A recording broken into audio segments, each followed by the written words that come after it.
دسته اول معلم‌هایی هستن که هیچی براشون مهم نیست. بچه‌ها سلام، امیدوارم که خوب باشید. من رضایی هستم، معلم فیزیکتون. اصلا قرار است به شما فیزیک تدریس کنم، ولی خب گفتم امروز روز اول است چند چیزی به شما بگویم. من هر روز میایم اینجا درسمو میدم، برام مهم نیست شما چه غلطی میکنید، درس میخوانید، درس نمیخوانید، کار خانگی میارید یا نمیارید، برام اصلا مهم نیست.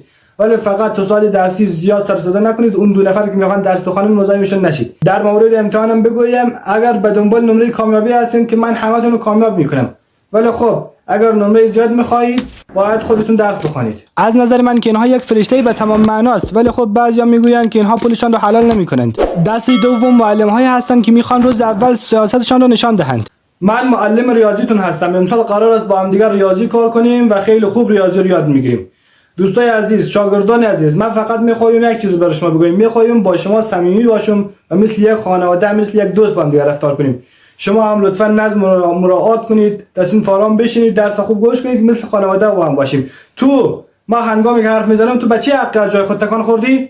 پاشو برو گم شو بیرون هستین، پاشو. فکر کردی من مثل بقیه معلم‌ها هستم هر کاری کردید هیچی نگویم ها؟ نه خیر، امسال من اینجا هستم که شما رو اصلاح کنم. پاشو برو گم شو بیرون که میام با لغت بیرونت میکنم.